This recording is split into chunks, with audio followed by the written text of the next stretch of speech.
নমস্কার, এসপিএন চ্যানেলে আপনাদের স্বাগত। আমার সাথে আছেন মানস ভট্টাচার্য। নতুন কোনো পরিচয় দিচ্ছি না। মানসদা, এখন একটা ব্রেক চলছে, কোচিতে খেলা 31শে মার্চ ভারত এবং হংকং এর নিয়ম রক্ষার ম্যাচ।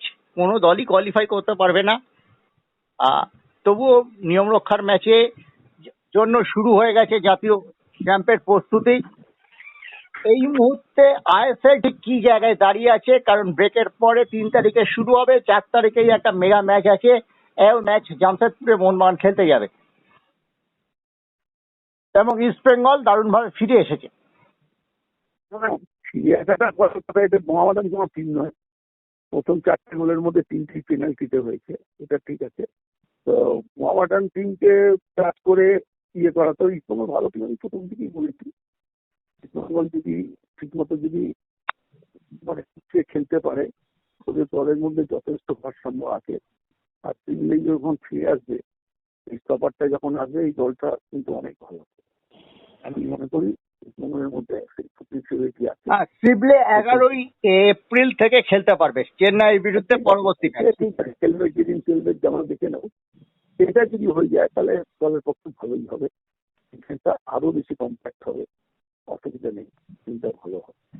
আর মোহনবাগান যে সুযোগটা পেয়েছিল, মোহনবাগান হেলায় হারিয়েছে, এটা নিয়ে বলার কোনো অপেক্ষা রাখে না। কারণ যে সমস্ত গোল মিস করেছে দিমিত্রিরা, তার কোনো ক্ষমা নেই, ক্ষমার অযোগ্য আমি বলতে পারি। আর মোহনবাগান দল গঠনের ক্ষেত্রগুলো আমাকে যেটা লেগেছে, তুমি যখন অভিনত পাচ্ছই না, তখন কেন তুমি মন্দির আর ইয়েকে দিয়ে পুরো ম্যাচ করবে না? করা উচিত চলবে ফিট ম্যাচ একটা, যখন তুমি জানো এই যে মনবীর এবং ভেঙে দেওয়া হলো। অনেকে বলছে মনবীর অফ ফর্ম 85 মিনিটে নেমে কোন প্লেয়ারটা টপ ফর্মে খেলতে পারে?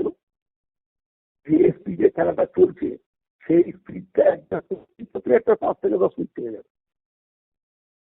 এটা তো একটা সাধারণ সেন্সের কথা। সে কি তুরুপের চাষ নাকি যে হঠাৎ করে নামবে আর হঠাৎ করে এসে সেই কাজ করে দেবে? হ্যাঁ, এটা সম্ভব?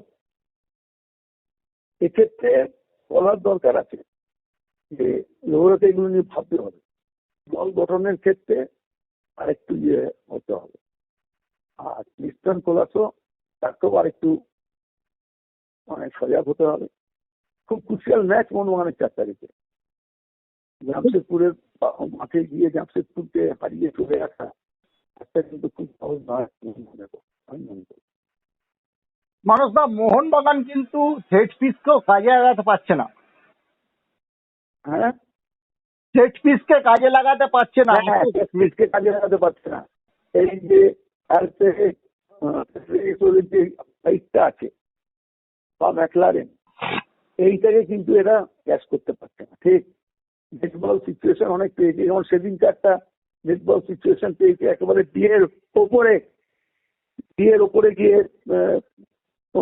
তোমার থেকে পেনাল্টির মতো পজিশন সেখান থেকে ভালো করে রাখতে পারবে।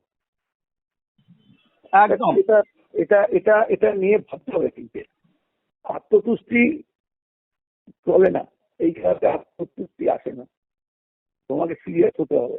জায়গার মধ্যে যথেষ্ট রয়ে গেছে।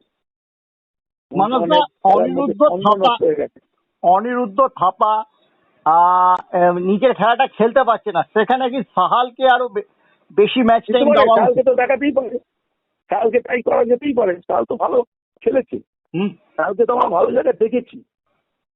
সাহালকে তো উনি করতেই পারতেন। উনি মাথার মধ্যে যদি ঢুকিয়ে রাখেন তাহলে কি করে হবে? যেটা করবো এটাই হবে, অন্যটা পরে দেখবো, এটা হয় না।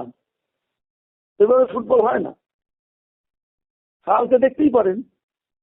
অনিরুদ্ধ থাপা তো প্রথম 2-1টা ম্যাচ ভালো খেলেছে, তারপরে তো আবার তো সেই দেখতে পাচ্ছি।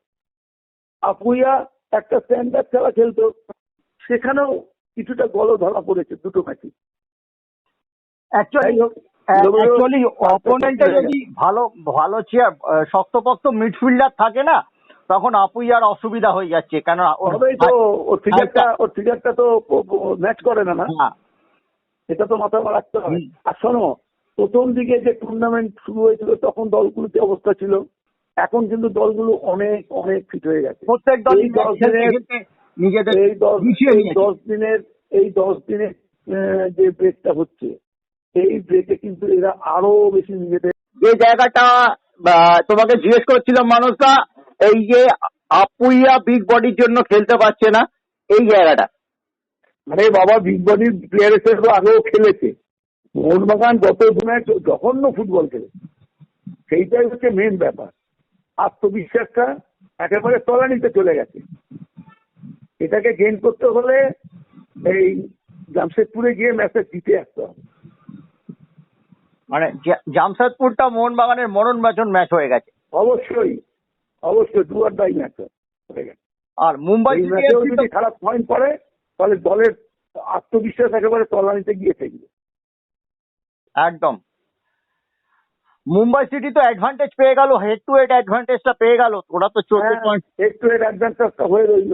আরে ওদেরও তো খেলতে হবে, অনেক ম্যাচ আছে, ওদেরও খেলতে হবে, ওদেরও দেখতে হবে। ওটা কোনো ব্যাপার না, খেলা কোনো ওয়াইড ওপেন, অনেক ম্যাচ আছে। মুম্বাইয়ের 4টে ম্যাচ আছে, 2টো হোম ম্যাচ আছে। মোহনবাগানের আবার উল্টো, জামশেদপুর ছাড়া মোহনবাগানকে এফসি গোয়ার বিরুদ্ধে খেলতে হবে গোয়ার মাঠে। সবই সবই ঘরের মাঠে খেলতে থাকতে হবে। আরে ঘরের মাঠ আর অ্যাওয়ে, হোম অ্যাওয়ে কি, মোহনবাগান তো ঘরের মাঠেই হেরেছে মুম্বাইটা। হ্যাঁ, আর হোম অ্যাডভান্টেজ আর ওই যে অ্যাডভান্টেজ মধ্যে ব্যাপার নেই। আগেকার দিনে বাঙালি খেলোয়াড়রা ছিল, তাদের একটা অ্যাডভান্টেজ বলা যেত ঘরের মাঠে। আমরা ঘরের মাঠে খেলতে মানে আনন্দ বোধ করতাম, আগেকার সময় ছিল। এখন এদের কাছে ঘরের মাঠ বাইরের মাঠে কোনো তফাৎ আছে নাকি? এদের কোনো ফিলিংস আছে নাকি? এরা কি এখানে থাকে যে এদের মধ্যে ফিলিংস থাকবে? মোহনবাগান ইস্টবেঙ্গলের ফিলিংসটা কি আছে? এইটা খালি বলো হোম অ্যাওয়ে বলো। এখনকার বর্তমান ইয়েতে হোম অ্যাওয়ের কোনো অ্যাডভান্টেজ নেই। কারণ হোমের যে ব্যাপারটা, এদের মধ্যে সেই ফিলিংসটা নেই। ফিলিংসটা যতদিন না আসবে তখন হোমের অ্যাডভান্টেজ ওইভাবে নিতে পারবে না।